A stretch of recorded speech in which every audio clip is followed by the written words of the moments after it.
Hacia el final de la Segunda Guerra Mundial, con el Tercer Reich ya prácticamente en ruinas, empezó a correr un rumor, promesas de armas milagrosas que podían, de la noche a la mañana, cambiar el resultado de la guerra. Ahora, la pregunta es, ¿era pura propaganda para mantener la moral alta o de verdad escondían una tecnología tan revolucionaria que casi lo logra? Bueno, hoy vamos a desentrañar justamente esa historia. A ver, pensemos en esto por un segundo. Un cañón solar en el espacio, un espejo gigantesco orbitando la Tierra diseñado para concentrar la luz del Sol y literalmente freír ciudades enteras. Suena a una película de ciencia ficción de las malas, ¿no? Pues aunque no lo crean, el Sonningevei, o cañón solar, fue un proyecto que se consideró seriamente. Esto ya nos da una idea de la ambición y, por qué no decirlo, del nivel de delirio que manejaban los ingenieros del Tercer Reich en ese momento. Ok, entonces, ¿de dónde sale toda esta idea de las armas milagrosas?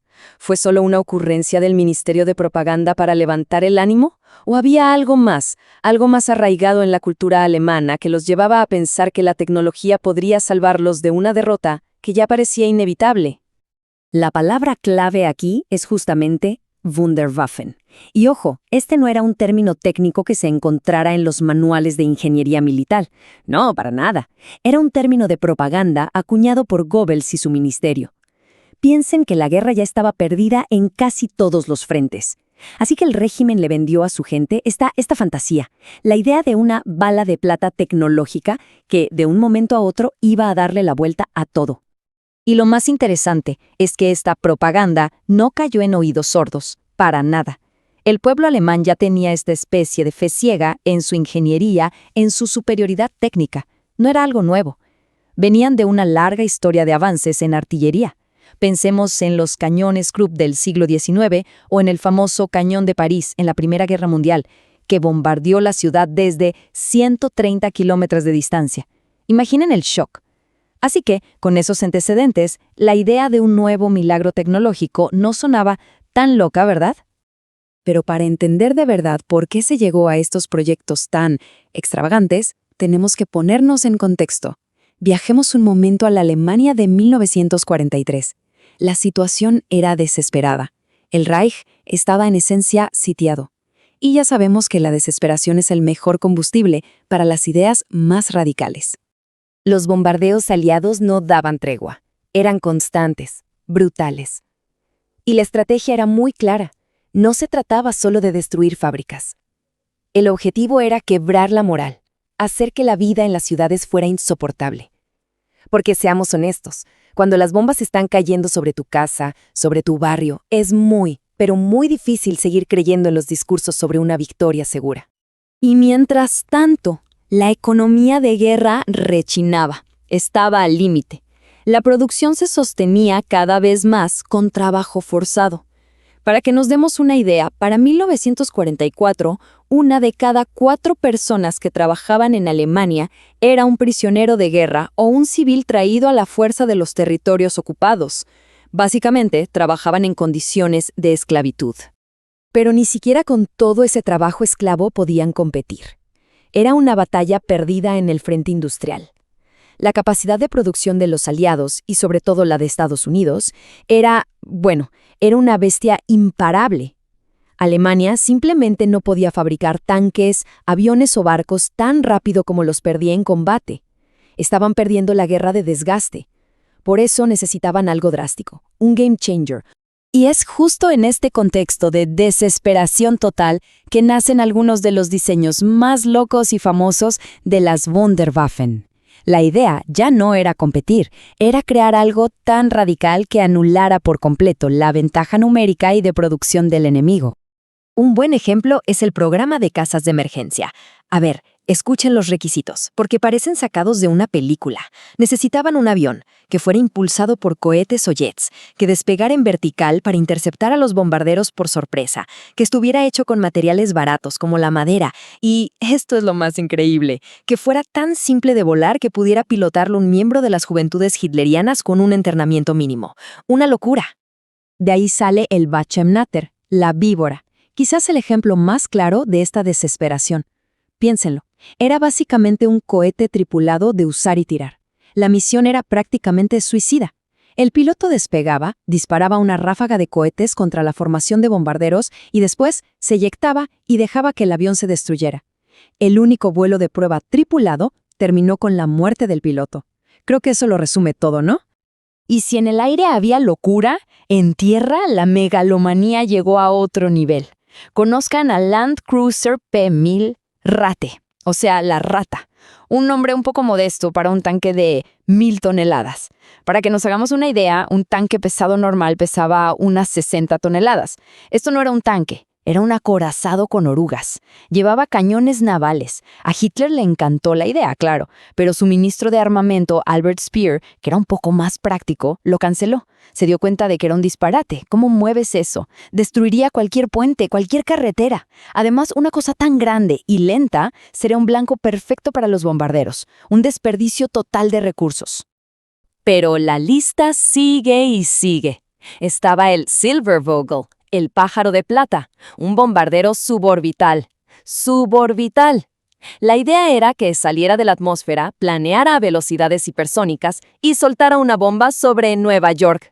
Luego teníamos el cañón sónico, que usaba explosiones para generar una onda de sonido tan potente que podía incapacitar a la gente. Y ni hablar del Horten 18, un ala volante gigante con 6 motores a reacción, también para bombardear Estados Unidos. Ideas que, demostraban mucha imaginación, pero que estaban a años luz de ser prácticas en un campo de batalla. Ok, todo esto suena muy impresionante en el papel, pero vamos a lo importante. Más allá de los diseños y de la propaganda, ¿alguna de estas armas llegó a ser una diferencia real? ¿Tuvieron algún impacto en cómo se desarrolló la guerra? La respuesta corta es no. Y la razón principal es una sola palabra: tiempo. Casi todos estos proyectos milagrosos empezaron a tomar forma en serio o se aceleraron a partir de 1944. Para ese entonces, la guerra ya estaba decidida.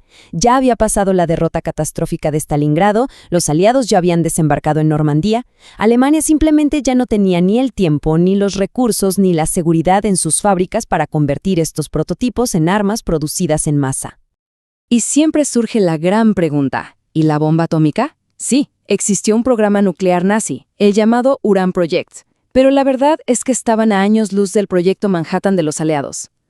Nunca lograron ni siquiera el primer paso crucial, una reacción nuclear autosostenida. Así que el miedo que tenían los aliados a una bomba atómica nazi era más un miedo que una posibilidad real. Y aquí está la conclusión clave de todo esto. Estratégicamente, las Wunderwaffen fueron un desastre. Fueron un agujero negro que se tragó recursos preciosos, los mejores ingenieros, materiales que escaseaban, cantidades gigantes de dinero. Todo se fue a proyectos de fantasía que nunca iban a estar listos a tiempo.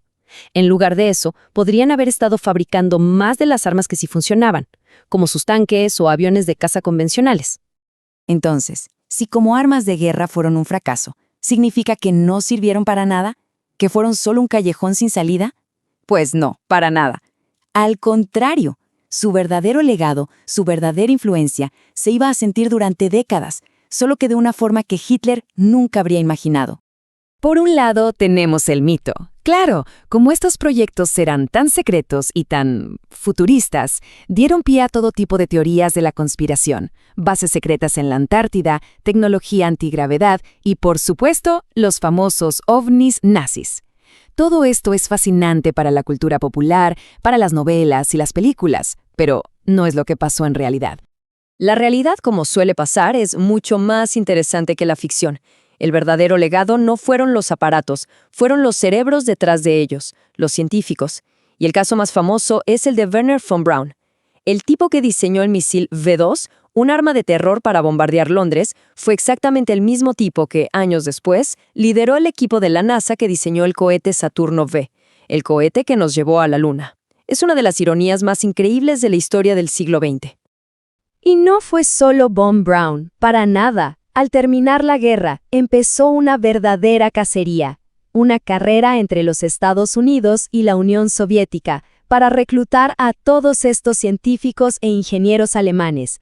Todo ese conocimiento, la tecnología de cohetes, los diseños de aviones a reacción, la aerodinámica avanzada, todo eso se convirtió en la semilla de la Guerra Fría. Alimentó tanto la carrera armamentista como la carrera espacial. Y con esto nos quedamos con una pregunta final, una de esas que incomodan un poco. ¿Qué hubiera pasado si hubieran tenido más tiempo? Si alguna de estas armas milagrosas hubiera estado lista y funcionando en, digamos, 1943. ¿Podrían estas ideas, nacidas de la desesperación y de un régimen terrible, haber cambiado el resultado de la guerra? Es una de esas preguntas que nos deja pensando en el increíble poder de la tecnología, tanto para crear como para destruir, y en cómo a veces una idea, por muy loca que parezca, puede llegar a ser más poderosa que cualquier ejército.